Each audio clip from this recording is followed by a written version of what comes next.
আজকে আমরা হাইড্রোজেন বর্ণালী শিখব, মানে hydrogen spectra, right? So hydrogen স্পেক্ট্রাটা কি সেটা আগে ভালো করে বুঝতে হবে। আচ্ছা, হাইড্রোজেন যে স্পেকট্রাম, মানে সাপোজ আমরা সবাই জানি যে বোর্ডের যে প্রশ্ন যেটা বললো সেটা কি বলছে, যে একটা ইলেকট্রন যখন হায়ার এক্সাইটেড স্টেট থেকে যখন লোয়ার এক্সাইটেড স্টেটে যখন নেমে আসে, মানে সাপোজ একটা ইলেকট্রন এই হায়ার এক্সাইটেড স্টেট থেকে যখন এই লোয়ার এক্সাইটেড স্টেটে যখন নেমে আসছে, তখন কি করছে? তখন একটা রেডিয়েশন ইমিট করছে, রাইট? একটা ইলেকট্রোম্যাগনেটিক রেডিয়েশন ইমিট করছে, যার এনার্জি হচ্ছে কি এইচ ইন্টু নিউ। এইচ হচ্ছে প্ল্যাঙ্ক কনস্ট্যান্ট, নিউ হচ্ছে গিয়ে ফ্রিকোয়েন্সি। তাহলে এই যে হায়ার এক্সাইটেড স্টেট, এটা থেকে যখন লোয়ার এক্সাইটেড স্টেটে নামলো, তার মানে কি সে কিছুটা পরিমাণ এনার্জি লস করলো। এই যে এনার্জি লস করলো তার একটা পার্টিকুলার ওয়েভ লেন্থ রয়েছে, রাইট? সো আমরা ফ্রিকোয়েন্সির সাথে একটা ওয়েভ লেন্থের রিলেশন জানি, সেটা কি nu is equal to c by lambda. So এখান থেকে আমরা কি নিউ মানে ল্যামডার মান বের করতে পারবো। সি হচ্ছে স্পিড অফ লাইট, যার ভ্যালু কত? 3 × 10⁸ মিটার পার সেকেন্ড, রাইট? তাহলে এখান থেকে আমরা একটা ল্যামডা পাচ্ছি, মানে একটা ইলেকট্রন যখন একটা হায়ার এক্সাইটেড স্টেট থেকে যখন লোয়ার এক্সাইটেড স্টেটে যখন নামছে, তখন কি সে একটা পার্টিকুলার ওয়েভ লেন্থ ইমিট করছে, রাইট? তাহলে এই যে পার্টিকুলার যে ওয়েভ লেন্থ, এটাই কি একটা স্পেকট্রা।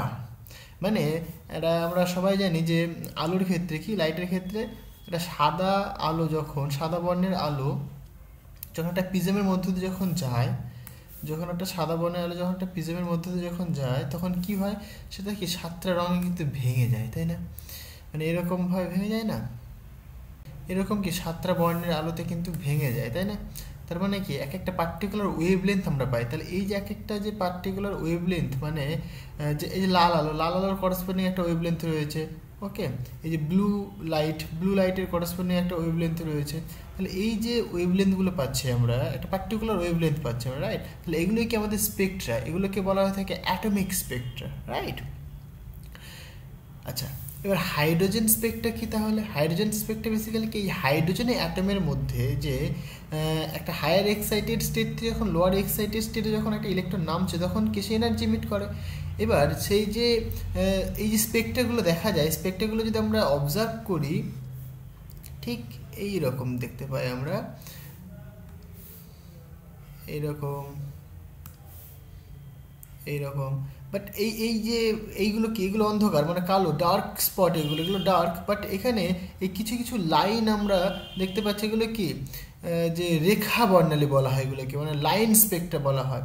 মানে এই যে কালো যে স্পটগুলো, ওই যে অন্ধকার অঞ্চলের মধ্যেই কিন্তু এই যে ব্রাইট স্পট রয়েছে, রাইট? তাহলে এই যে ব্রাইট স্পটগুলো, এই ব্রাইট স্পটগুলোই কি আমাদের রিপ্রেজেন্ট করছে, এটা একটা লাইনের মতো, তাই এটাকে বলা হচ্ছে লাইন স্পেকট্রাম। এটাকে বলা হয় লাইন স্পেকট্রাম, এগুলোকে আমরা লাইন স্পেকট্রাম বলি। তাহলে এই যে দুটো লাইনের মধ্যে যে ডার্ক স্পট, এই যে লাইনগুলো, এই লাইনগুলোকে বলা হয়ে থাকে লাইন স্পেকট্রাম। এবার এগুলো লাইন স্পেকট্রাম পেলাম। একই রকমভাবে আরেকটা পাওয়া যায়, সেটা হচ্ছে কি কন্টিনিউয়াস স্পেকট্রাম। তো কন্টিনিউয়াস স্পেকট্রাম কেমন হয়? বেসিক্যালি একই রকম, মানে যখন একটা, যেরকম টাংস্টেন বাল্ব রয়েছে, আমরা সবাই জানি 100 ওয়াটের যে টাংস্টেন বাল্বগুলো হয়, যে হলুদ হলুদ ধরনের লাইট ইমিট করে, রাইট? সেই যে টাংস্টেন বাল্বটা কেমন বেসিক্যালি, তার কার্যনীতিটা বেসিক্যালি সেখানে টাংস্টেন ওয়্যার রয়েছে, রাইট? একটা টাংস্টেন ওয়্যার রয়েছে, এটা হচ্ছে আমাদের বাল্বটা।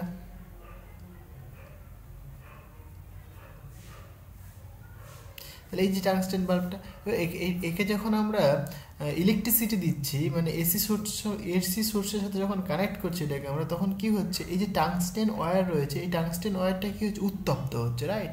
মানে এই কঠিন টাংস্টেন ওয়্যারটা একটা কঠিন, মানে সলিড অবজেক্ট। তাহলে এইটা কি হচ্ছে, উত্তপ্ত হচ্ছে। উত্তপ্ত যখন হচ্ছে, তখনই কি হচ্ছে, বেসিক্যালি এই ঘটনাটা ঘটছে, রাইট?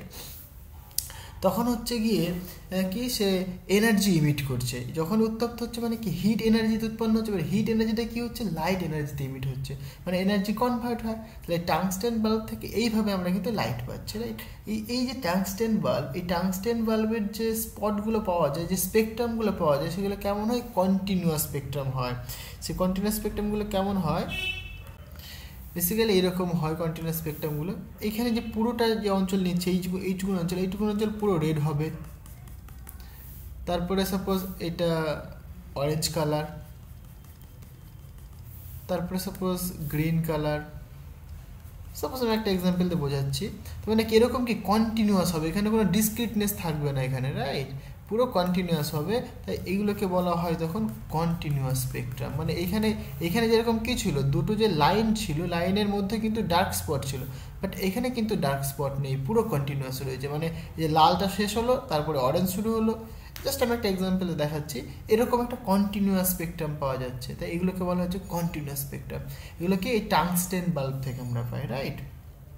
তাহলে এগুলো হচ্ছে গিয়ে আমাদের স্পেকট্রাম, এক হচ্ছে গিয়ে লাইন স্পেকট্রাম, এক হচ্ছে গিয়ে কন্টিনিউয়াস স্পেকট্রাম। ওকে, এইবার এই যে স্পেকট্রামগুলো পাচ্ছি তার অরিজিনটা কোথায় কোথায়, রাইট, তার অরিজিনটা আমরা দেখব। So origin of spectrum, right.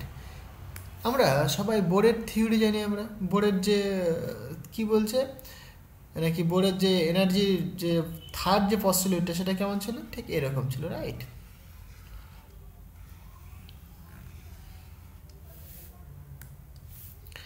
Suppose এই যে এনার্জিটা, এটা আমি বলছি সাপোজ ইএফ এনার্জি, এই যে লেভেলটা, আর এর এনার্জি যেটা সেটা বলছি আমি সাপোজ ইআই, রাইট। এবার একটা ইলেকট্রন যখন এই যে ইএফ এনার্জি স্তর থেকে যখন ইআই এনার্জি স্তরে যখন নামছে, তখন কি করছে, তখন কিন্তু সে এনার্জি ইমিট করছে, রাইট। তখন সে এনার্জি ইমিট করছে, তার এনার্জিটা কতখানি হয়, নাকি এইচ নিউ হয়। তাহলে কি এই যে এনার্জিটা, এনার্জি ভ্যালু কী করে বের করতে পারি আমরা, ইএফ মানে এইটা, সুতরাং EF minus EI that is equal two H new. এই নিউটা কি বেসিক্যালি যে লাইটটা ইমিট হচ্ছে তার ফ্রিকোয়েন্সি, রাইট। আমরা নিউ থেকে আমরা ইসে আসতে পারি, ওয়েভলেন্থে আসতে পারি, তাহলে আমরা এরকম লিখতে পারি না, h c by lambda, right. এখানে সি হচ্ছে কি স্পিড অফ লাইট, যার ভ্যালু 3 × 10⁸ মিটার পার সেকেন্ড, আর ল্যামডা হচ্ছে গিয়ে যে লাইটটা ইমিট হচ্ছে সেই ইমিটেড লাইটের ওয়েভলেন্থ। ওকে, সো ওয়েভলেন্থ। তাহলে এইখানে আমাদের কি জানতে হবে, তাহলে ইএফ জানতে হবে আর ইআই জানতে হবে, রাইট। এটাকে আমি 1 নম্বর নামতে রাখলাম। এবার আমরা এই যে এফ যে অরবিটটা, এই এফ অরবিটে ইলেকট্রনের এনার্জি কতখানি হবে। সো আমরা nth অরবিটে ইলেকট্রনের এনার্জি আমরা জানি। সো উই নো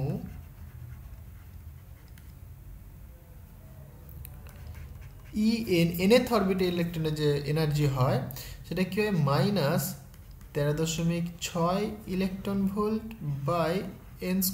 এটা কি ফর হাইড্রোজেন অ্যাটম, ওকে, সেটা ফর হাইড্রোজেন অ্যাটম, এটা আমরা সবাই জানি। তাহলে এখানে এফএথ অরবিটে ইলেকট্রনের এনার্জি কত হবে, সিমিলারলি আমরা এখানে লিখতে পারবো যে EF that is equal to -13.6 electron volt divided by f², and এবং ith অরবিটে ইলেকট্রন এনার্জি কত হবে, এটা equal to -13.6 electron volt by i², right. তাহলে এই যে দুটো ভ্যালু, এই দুটো ভ্যালুকে আমি 1 নম্বর ইকুয়েশনে পুট করতে পারি। সো ফ্রম ইকুয়েশন 1 তো আমরা কি লিখতে পারবো, বেসিক্যালি এটা লিখতে পারি না এরকম, -13.6 electron volt divided by f² minus, এখানে মাইনাস, আবার এর ভ্যালু মাইনাসে রয়েছে, সুতরাং -13.6 electron volt divided by i² that is equal to hc by lambda. Okay, তাহলে এখানে এই মাইনাস প্লাস হয়ে যাবে নিশ্চয়ই। তাহলে এখানে আমরা কি লিখতে পারবো, -13.6 ইলেকট্রন ভোল্ট বাই f², তাহলে এটা প্লাস হয়ে গেল 13.6 electron volt by i² equal to hc by lambda. Okay, তাহলে এটাকে আমরা এরকম লিখতে পারি। সুতরাং এই 13.6 ইলেকট্রন ভোল্ট এটা কমন নিতে পারি আমরা। সো 13.6 ইলেকট্রন ভোল্ট কমন নিলাম, তাহলে এখানে কি পড়ে থাকছে, বেসিক্যালি এটাকে যদি আমি আগে লিখি এটাকে পরে লিখতে পারি আমি। So 1 divided by i² minus 1 divided by f², okay, that is equal to hc by lambda, right. তাহলে এটাকে সিম্পলিফাই করা যায়, এটাকে সিম্পলিফাই করলে কেমন হবে, সুতরাং আমরা এরকম লিখতে পারি না, যে HC by lambda equal to 13.6 electron volt into 1/I² minus 1/f²। Okay, so 1/λ equal to 13.6 electron volt divided by HC into 1/I² minus 1/f²। Okay, এই যে পুরো ভ্যালুটা, এই ভ্যালুটাকে আমরা একটা কনস্ট্যান্ট দ্বারা রিপ্রেজেন্ট করি, সেটাকে বলি আমরা Rydberg constant into 1/I² minus 1/f²। ওকে, তাহলে এই যে ভ্যালুটা পেলাম আমরা, এটাই কি যে লাইটটা ইমিট হচ্ছে সেই লাইটের কি ওয়েভলেন্থ। তাহলে এইভাবে আমরা ওয়েভলেন্থ মানে ক্যালকুলেট করতে পারি আমরা, তাই না? মানে ইলেকট্রনটা কোন স্টেট থেকে কোন স্টেটে নামছে সেটা যদি আমরা জানতে পারি, তাহলে কি তার ওয়েভলেন্থ আমরা বের করতে পারবো। যেখানে 8টা লিখেছি, হোয়ার 8টা কি বেসিক্যালি তার যে ভ্যালুটা সেটা কত, 13.6 electron volt divided by h into c. এটাকে বলা হয়ে থাকে রিডবার্গ কনস্ট্যান্ট, রাইট? এটাকে কি বলা হয়? এটাকে রিডবার্গ কনস্ট্যান্ট বলা হয়ে থাকে। তার ভ্যালু এটা, আমরা এইচ এর ভ্যালু জানি, আমরা সি এর ভ্যালু জানি আমরা, তাই না?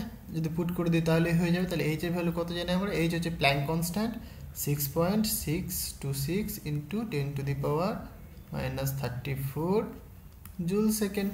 ওকে, আর সি এর ভ্যালুটা আমরা জানি কত, 3 ইন্টু 10⁸ মিটার পার সেকেন্ড। এইটা হচ্ছে সি এর ভ্যালু। তাহলে এই দুটো ভ্যালু পুট করে দিয়ে আমরা আর এর ভ্যালু পেয়ে যাব। ওকে, আচ্ছা, তাহলে এই যে ফর্মটা, এই ফর্ম থেকে কিন্তু আমরা ওয়েভলেন্থ বের করতে পারবো, যে ইলেকট্রনটা কোন স্টেট থেকে কোন স্টেটে নামছে তার উপর ডিপেন্ড করে কিন্তু আমরা তার ওয়েভলেন্থ বলতে পারবো আমরা, রাইট? তো এইটার উপর ডিপেন্ড করে কতগুলো স্পেক্ট্রা পাওয়া যায়। হ্যাঁ, কতগুলো আমরা সিরিজ পাই। আমরা সেই সিরিজগুলোকে কী বলা হয়? ফার্স্ট যে সিরিজটা পাই আমরা সেটা হচ্ছে গিয়ে লিম্যান সিরিজ। লিম্যান সিরিজটা কি বেসিক্যালি?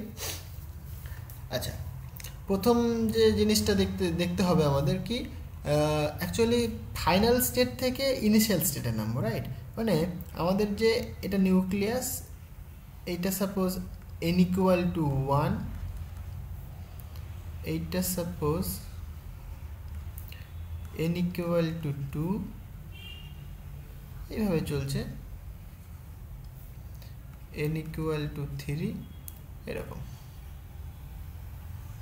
so on, right?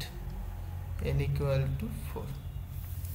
এবার সাপোজ কি নাকি যদি কোনো একটা ইলেকট্রন n ইকুয়াল টু 2 থেকে যদি n ইকুয়াল টু 1 এ নামে, তাহলে একটা এনার্জি ইমিট করবে। আবার একই রকমভাবে n ইকুয়াল টু 3 থেকে যদি n ইকুয়াল টু 1 এ নামে, তাহলে সে একটা এনার্জি ইমিট করবে। একই রকমভাবে n ইকুয়াল টু 4 থেকে যখন n ইকুয়াল টু যখন 1 এ নামবে, তখন সে একটা এনার্জি ইমিট করবে, তাই না? মানে এই যে n ইকুয়াল টু 1 এ নামছে সবাই, মানে n ইকুয়াল টু 1 এর পর n equal to 2, n equal to 2 থেকে নামতে পারে, 3 থেকে নামতে পারে, 4 থেকে নামতে পারে, 5 থেকে নামতে পারে, এটসেট্রা। তাহলে পরে যে ইনিশিয়ালটা, মানে আমি এরকম লিখতে পারি না যে কি আমার নামবে কোথায়, n ইকুয়াল টু যে i, ni বা শুধুমাত্র i, যা খুশি লেখা যেতে পারে, এটা যদি 1 হয়, ইফ এটাতে নামবে, এবং nf বা সিম্পল f সেটা ইকুয়াল টু যদি 2, 3, 4, 5 এইভাবে যদি চলে, মানে এইটা কনস্ট্যান্ট নয়, বাট এটা কনস্ট্যান্ট। ওকে, তাহলে n ইকুয়াল টু 1 এ যদি ইলেকট্রন নামে, n ইকুয়াল টু 2 থেকে, 3 থেকে, 4 থেকে, 5 থেকে, এটসেট্রা চলছে এইভাবে, তখন সেই সিরিজটাকে বলা হয়ে থাকে লিম্যান সিরিজ। ওকে, তাহলে n ইকুয়াল টু 2 থেকে যখন n ইকুয়াল টু 1 এ নামে, তখন যে এনার্জিটা ইমিট করে সেটাকে আমরা কে আলফা দ্বারা রিপ্রেজেন্ট করি। আর n ইকুয়াল টু 3 থেকে যখন n ইকুয়াল টু 1 এ নামে, তখন সেটাকে কে বিটা দ্বারা রিপ্রেজেন্ট করা হয়, তারপর এটা কে গামা দ্বারা। তাহলে এইভাবে চলে। তাহলে এখানে আমরা কি লিখতে পারবো এবার? সুতরাং যে wavelength 1/λ equal to Rydberg constant. Okay, কি ছিল? 1/I² বা ni² মাইনাস 1/nf² বা জাস্ট f²।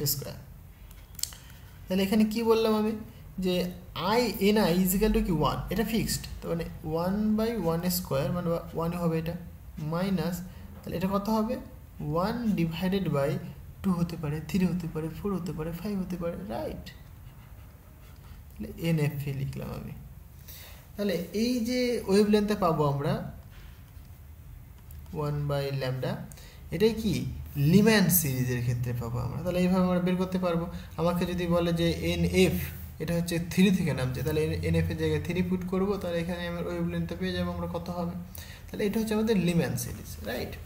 সিমিলারলি আরও সিরিজ আছে, সেগুলোকে বলা হয় কি, সেকেন্ড যে সিরিজটা সেটা কি বামার সিরিজ। ওকে, বামার সিরিজ। বামার সিরিজটা কি বলছে, যদি ni equal to 2 হয় অ্যান্ড কি nf যেটা বললাম সেটা কি 3 হতে পারে, 4 হতে পারে, 5 হতে পারে, 6 হতে পারে, এইভাবে চলছে। মানে কি ni equal to 2 এইটাতে নামবে, কোথা থেকে নামবে, 3 থেকে নামতে পারে, 4 থেকে নামতে পারে, 5 থেকে নামতে পারে, এরকম। মানে একই রকমভাবে আমি যদি ছবিটা দেখাই সেটা কেমন হবে, এরকম, রাইট? এটা আমাদের নিউক্লিয়াস, এটা n equal to 1, এটা n equal to 2, এটা n equal to সাপোজ 3, ওকে, এটা n equal to 4, এটা n equal to 1, n equal to 2, n equal to 3, n equal to 4। এবার যদি সাপোজ 2তে নামবে, রাইট, তার মানে এটাতে নামবে, তার মানে কি এইখান থেকে এইটাতে নামতে পারে একটা, এইখান থেকে এটাতে নামতে পারে, আরও যদি লেয়ার থাকে এরকম, আরও যদি এরকম লেয়ার থাকে, তাহলে কি এটা থেকে নামবে এখানে একটা, এটা থেকে নামবে এখানে একটা, মানে n equal to 2তেই নামবে, কি 3 থেকে নামতে পারে, 4 থেকে নামতে পারে, 5 থেকে নামতে পারে। তখন সেই ধরনের যে সিরিজ পাওয়া যায় সেটাকে বলা হয় থাকে বামার সিরিজ, রাইট? মানে এখানে যে ওয়েভলেন্থ হবে সেটা কেমন হবে, সুতরাং 1/λ দ্যাট ইজ ইকুয়াল টু কি রিডবার্গ কনস্ট্যান্ট, এখানে কি হবে 1/2 স্কোয়ার মাইনাস 1/nf তার হোল স্কোয়ার। nf এর ভ্যালু কি, যেখানে nf এর ভ্যালু লিখেছি এখানে 3 হতে পারে, 4 হতে পারে, 5 হতে পারে, এইভাবে চলছে। মানে আগেরটা যা হবে, মানে প্রথমেরটা তার, আর এই যে সেকেন্ড যেটা এখানে দেখতে পাচ্ছি আমরা NF, এটা কি তার থেকে এক বেশি থেকেই কিন্তু হবে সব সময়, তাই না? তাহলে এইখানে যে ওয়েভলেন্থটা পাবো সেটা কি বামার সিরিজের ওয়েভলেন্থ পাবো আমরা। ওকে, আরেকটা পাই আমরা, আরেকটা যেটা পাই সেটা কি প্যাসচেন সিরিজ, রাইট? এটা কি বলছে, এটা একই রকম, যদি ni ইকুয়াল টু যখন 3 হবে এবং nfটা কি হবে 4, 5, 6, এটা সিকোয়েন্সে আমরা দেখতে পাচ্ছি। প্রথমেটা কি niটা 1 ছিল, তারপরটা কি niটা 2 ছিল, তারপরটা কি niটা 3 হচ্ছে, তারপরটা নিশ্চয়ই 4 হবে, তারপরটা 5 হবে, এরকমভাবে চলছে। তাহলে ni যখন 1 তখন আমরা দেখলাম যে 2 থেকে নামছে, 3 থেকে নামছে, 4 থেকে নামছে, তো তার ওপরের ভ্যালুগুলো থেকে নামছে। তাহলে ni ইকুয়াল যখন 3 বলবো তখন কি নিশ্চয়ই 4 থেকে নামবে, 5 থেকে নামবে, 6 থেকে নামবে, মানে এইটা ভ্যারি করবে, তাই না? কিন্তু এটা কি, এটা ফিক্স থাকবে। তাহলে এখানে আমরা কি ওয়েভলেন্থ কেমন লিখবো, যে 1/λ that is equal to r into 1 এখানে কি হবে, এই 3 স্কোয়ার হবে মাইনাস 1/nf স্কোয়ার। nf এর ভ্যালু কত, এটা। তাহলে এটা হচ্ছে কি আমাদের এই প্যাসচেন সিরিজের ওয়েভলেন্থ পাবো আমরা, রাইট? একই রকমভাবে আর একটা পাবো আমরা, সেটা কি, সেটা হচ্ছে গিয়ে ব্র্যাকেট সিরিজ। ব্র্যাকেট সিরিজটা কি বলছে, যদি ni ইকুয়াল টু 4 হয় এবং nf এর ভ্যালুটা কি 5, 6, 7 এইভাবে যদি চলে, তখন যে ওয়েভলেন্থটা পাবো আমরা সেটাই কি আমাদের ব্র্যাকেট সিরিজের ওয়েভলেন্থ পাবো, রাইট? সো এটা কি হবে, এখানে 4 স্কোয়ার হবে মাইনাস 1/nf স্কোয়ার। তাহলে এটা হচ্ছে গিয়ে তার ওয়েভলেন্থ, ক্লিয়ার? আরেকটা যেটা আছে, যেটা অন্তিম বা শেষ, সেটা হচ্ছে কি ফান্ড সিরিজ। ওকে, এটা কি হবে, এটা একই রকম ভাবে ni যদি 5 হয়, এখানে 4, তাহলে এখানে নিশ্চয়ই 5 হতে হবে, এবং nf যদি 6, 7, 8, 9 এইভাবে যদি চলে, তখন যে ওয়েভলেন্থটা পাবো আমরা, তার যে ওয়েভলেন্থ, যা যে ওয়েভলেন্থ পাবো সেগুলো কোন সিরিজে পড়বে, ফান্ড সিরিজে পড়বে। আর 1 এখানে কি হবে 5 স্কোয়ার মাইনাস 1/NFS²। তাহলে এইটা হচ্ছে কি আমাদের ফান্ড সিরিজের ওয়েভলেন্থগুলো, রাইট। তাহলে NF এর ভ্যালু যেমন বলবো তেমনভাবে আমরা বের করতে পারবো। তাহলে এইভাবে কিন্তু আমরা ওয়েভলেন্থ বের করতে পারবো। মানে একটা স্টেট থেকে যখন আরেকটা স্টেটে নামবে ইলেকট্রন, তাহলে কোন স্টেট থেকে নামছে সেটা এটা ডিপেন্ড করছে, আর কোথায় নামছে সেটা কি এটা, তাহলে সেখান থেকে আমরা ওয়েভলেন্থ বের করতে পারি ইজিলি আমরা। ওকে, এটাকে যদি ছবিটা একটু ভালো করে দেখাই তাহলে এরকমভাবে আমরা আঁকতে পারি ছবিটাকে। সাপোজ আমি বলছি যে এটা n=1, এটা n=1, এটা n=2, এটা n=3, 4, 5, 6, 7, 8, 9, 10। ওকে, এবার যখন এই n=2 থেকে যখন যখন 1 এ নামছে, 3 থেকে যখন 1 এ নামছে, 4 থেকে যখন 1 এ নামছে, 5 থেকে যখন 1 এ নামছে, 6 থেকে যখন 1 এ নামছে, তাহলে এগুলো কোন সিরিজে পড়ছে? এগুলো কিন্তু পড়ছে আমাদের কি লিম্যান সিরিজ, রাইট। তাহলে এগুলো কি আমাদের, এগুলো লিম্যান সিরিজে পড়ছে আমাদের, হলো।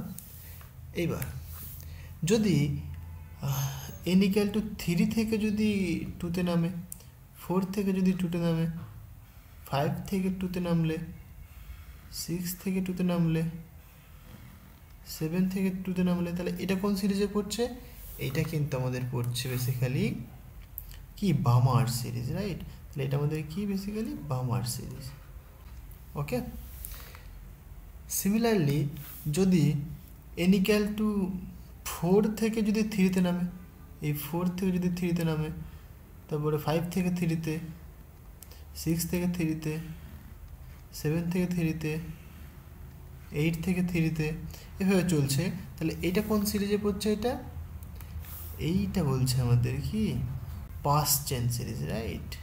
ওকে, এইবার যদি n=4-এ যদি নামে, এইরকম 5 থেকে নামলো, 6 থেকে নামলো, 7 থেকে নামলো, 8 থেকে নামলো, 9 থেকে নামলো, তখন সেই ধরনের সিরিজকে কি বলি আমরা? এটাকে তখন বলা হয়ে থাকে কি ব্রাকেট সিরিজ।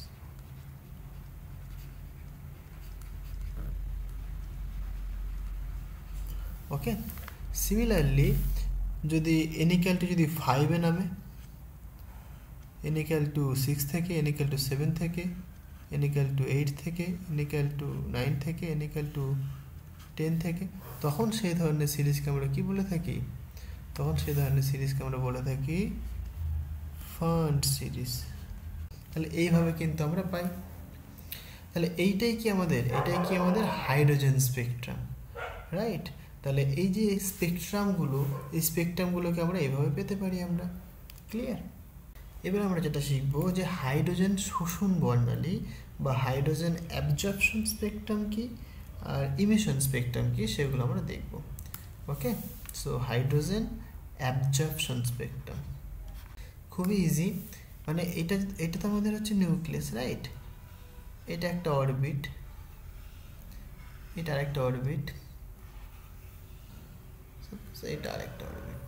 ওকে, তাহলে আমরা সবাই জানি যে একটা ইলেকট্রন যখন এই একটা হায়ার এক্সাইটেড স্টেট থেকে যখন তার লোয়ার এক্সাইটেড স্টেটে নামে, হয় সে এখানে নামতে পারে, সে এখানে নামতে পারে, সাপোজ এখানে নামলো, মানে হায়ার এক্সাইটেড স্টেট থেকে যখন সে লোয়ার এক্সাইটেড স্টেটে যখন নামে, তখন কি করছে? তখন কিন্তু সে একটা এনার্জি ইমিট করছে, রাইট। তখন সে একটা এনার্জি ইমিট করছে, যে এনার্জিটা এইটা h nu হয়। ক্লিয়ার? তাহলে পরে আমি যদি ঘটনাটা ঠিক উল্টো ঘটাই, কেমন ঘটাতে চাইছি আমি? সাপোজ এই যে স্টেটে নামলো, n=1-এ নামলো, এবার এর ইলেকট্রনটাকে আমি চাইছি যে n=3-তে পাঠাতে। মানে এটাকে আমি কী করতে চাইছি? এটাকে আমি এইখানে পাঠাতে চাইছি, রাইট। মানে এটাকে আমি এখানে তুলতে চাইছি আমি এখানে। তাহলে কি করতে হবে আমাকে? নিশ্চয়ই এই স্টেটে এনার্জি যা, এই স্টেটের এনার্জি তা নয়, এর থেকে এই স্টেটের এনার্জি বেশি। তাহলে কি করতে হবে আমাকে নিশ্চয়ই এই ইলেকট্রনটাকে এনার্জি দিতে হবে। কতখানি এনার্জি দিতে হবে? ঠিক এই অ্যামাউন্ট এনার্জি দিতে হবে, এই যতখানি ডিফারেন্স রয়েছে, মানে এই স্টেট n=3 স্টেট আর n=1 স্টেট, এই দুটো স্টেটের মধ্যে যে এনার্জি ডিফারেন্স রয়েছে সেই অ্যামাউন্ট অফ এনার্জি আমাকে প্রোভাইড করতে হবে এই ইলেকট্রনটাকে, তবেই তো সেই ইলেকট্রনটা এই স্টেট থেকে এই স্টেটে জাম্প দিয়ে চলে যাবে, তাছাড়া তো যেতে পারবে না। মানে এর থেকে যদি একটুখানি সামান্য একটুখানিও কম হয় তাহলে কিন্তু ইলেকট্রনটা কিন্তু n=3 স্টেটে আসতে পারবে না, সে কিন্তু এখানেই বসে থাকবে। ওকে, মানে যদি সে এইটুকুনির অ্যামাউন্ট এনার্জি পেয়ে যায় তাহলে সেখানে উঠে চলে আসবে, কিন্তু যদি এইটুকুনি এনার্জির থেকেও যদি একটুখানি বেশি এনার্জি পায় বা এর থেকে যদি একটুখানি কম এনার্জি পায় তাহলে কিন্তু ইলেকট্রনটা কিন্তু এই মধ্যবর্তী কোনো স্থানে কিন্তু এক্সিস্ট করবে না। তার মানে এখান থেকে বুঝতে পারছি আমরা যে ইলেকট্রনটা কোথায় এক্সিস্ট করতে পারে, শুধুমাত্র এই অরবিটগুলোতে এক্সিস্ট করতে পারে, রাইট? তাহলে পরে এখানে আমরা কি বলতে পারবো আমরা, যে এইখান থেকে এইখানে আসতে গেলে ইলেকট্রনটাকে কি একটা এনার্জি দিতে হবে, মানে আমাকে এক্সটার্নাল একটা এনার্জি কিন্তু আমাকে প্রোভাইড করতে হবে, মানে আমাকে কি এক্সটার্নাল আমাকে এনার্জি এই ইলেকট্রনটাকে দিতে হবে। কতখানি এনার্জি দিতে হবে, ঠিক এই পরিমাণ এনার্জি, মানে এই যে দুটো এনার্জি লেভেল তার মধ্যে যে এনার্জি গ্যাপ, সেই energy gap amount of energy আমাকে প্রোভাইড করতে হবে, যে যতখানি গ্যাপ রয়েছে সে ঠিক ততখানি এনার্জি আমাকে প্রোভাইড করতে হবে এই ইলেকট্রনটাকে, তবেই কিন্তু এই ইলেকট্রনটা এই স্টেটটা ত্যাগ করে ঠিক এই স্টেটে চলে আসতে পারবে। তাহলে এই যে অ্যামাউন্ট অফ এনার্জি আমি প্রোভাইড করলাম এটা কী করলো, ইলেকট্রনটা কী করলো, অ্যাবজর্ব করলো। তাই এই যে তখন যে স্পেকট্রামগুলো পাওয়া যাবে তখন সেগুলোকে বলা যায় অ্যাবজর্পশন স্পেকট্রাম, রাইট? ক্লিয়ার হলো ব্যাপারটা? অ্যাবজর্পশন স্পেকট্রামগুলো দেখতে কেমন হয়, ঠিক এরকম আমরা যে কন্টিনিউয়াস স্পেকট্রাম দেখলাম, মানে সেই কন্টিনিউয়াস স্পেকট্রামের মধ্যে কি হয় যে কিছু কিছু কালো কালো দাগ থাকে। ওকে, মানে ঘটনাটা কেমন হয়, সাপোজ যে আমরা একটা টাংস্টেন বাল্বকে জ্বালালাম, এবার সেই যে লাইটটা ছাড়ছে সেই লাইটটা টাংস্টেন বাল্ব থেকে কী পাই আমরা, কন্টিনিউয়াস স্পেকট্রাম পাই, তাই না? কন্টিনিউয়াস স্পেকট্রাম পাই আমরা। তাহলে সেই লাইটটাকে আমরা যদি এবার হাইড্রোজেন গ্যাসের মধ্যে যদি চালনা করি তখন কি দেখা যাচ্ছে, তখন যেটা দেখা যায় যে কিছু ইলেকট্রন এই হাইড্রোজেন গ্যাসের কিছু ইলেকট্রন কি জাম্প করে চলে যায়। তাহলে এই যে ওই যে কন্টিনিউয়াস স্পেকটা ছিল, মানে পুরো যে কন্টিনিউয়াস স্পেকটা ছিল তার মধ্যে কি হচ্ছে, যখন সেই কন্টিনিউয়াস স্পেকটাটা যখন একটা হাইড্রোজেন গ্যাসের মধ্যে দিয়ে যাচ্ছে, মানে এরকম তো সাপোজ এটা একটা টাংস্টেন বাল্ব, ওকে, এখানে ফিলামেন্টটা রয়েছে, এবার এখানে আমি একটা হাইড্রোজেন গ্যাস যা রাখলাম, মানে এখান থেকে লাইট ছাড়ছে, তাই লাইটটা যখন এর মধ্যে যখন যাচ্ছে এ কিন্তু কন্টিনিউয়াস স্পেকটা শো করেছে, যখন এর মধ্যে যখন যাচ্ছে তখন কি হচ্ছে, তখন হচ্ছে বেসিক্যালি কি এই লাইটটা এই হাইড্রোজেন গ্যাসের কিছু কিছু অ্যাটম অ্যাবজর্ব করে এনার্জি অ্যাবজর্ব করে সেই হায়ার এক্সাইটেড স্টেটে চলে যাচ্ছে। তার মানে কি সেই যে হায়ার এক্সাইটেড স্টেটে চলে গেল, তার মানে কি সেই এনার্জিটা কি আর পর্দার মধ্যে স্পটে পড়বে না, সেখানে কি দেখাবে, সেখানে কালো ডার্ক স্পট দেখাবে। তার জন্য এই কন্টিনিউয়াস যে স্পেকটা পাই আমরা তার মধ্যে কি এরকম ছোটো ছোটো কালো কালো দাগ পাওয়া যায় এরকম, রাইট? সেটাই কি আমাদের বেসিক্যালি এই যে হাইড্রোজেনের অ্যাবজর্পশন স্পেকট্রাম। আর ইমিশন স্পেকট্রামটা কি, ঠিক উল্টো ইমিশন স্পেকট্রামটা, মানে এই যেখানে যেখানে আমরা বেসিক্যালি এই যে কালো দাগ পাবো আমরা সেইখানটায় শুধুমাত্র আমরা লাইট পাবো, আর বাদবাকি অঞ্চলে এরকম কালো পাবো, মানে যেখানে কন্টিনিউয়াস ছিল সেটা কালো হয়ে যাবে, রাইট? এটা হচ্ছে কি আমাদের ইমিশন স্পেকট্রাম, ঠিক উল্টো ইমিশন স্পেকট্রামটা, মানে এই যে লাইটটা ইমিট করলো মানে কি এই যে হাইড্রোজেন অ্যাটমটা এটা কি এই স্টেট থেকে ইলেকট্রন এই স্টেটে নেমে আসলো, তার মানে একটা এনার্জি ইমিট করলো, তাহলে এই যে এনার্জি ইমিট করলো এটা কি পর্দার মধ্যে একটা স্পট আকারে দেবে, মানে একটা স্পেকট্রাম আমাকে শো করবে। ক্লিয়ার? মানে অ্যাবজর্পশন স্পেকট্রাম যেমন কি দেখতে পাচ্ছি আমরা যে কিছু কিছু মানে লাইন মানে ওয়েভলেন্থকে কী করছে অ্যাকচুয়ালি অ্যাবজর্ব করে দিচ্ছে এই হাইড্রোজেন অ্যাটমটা, তাই জন্য সেটা অ্যাবজর্পশন স্পেকট্রাম।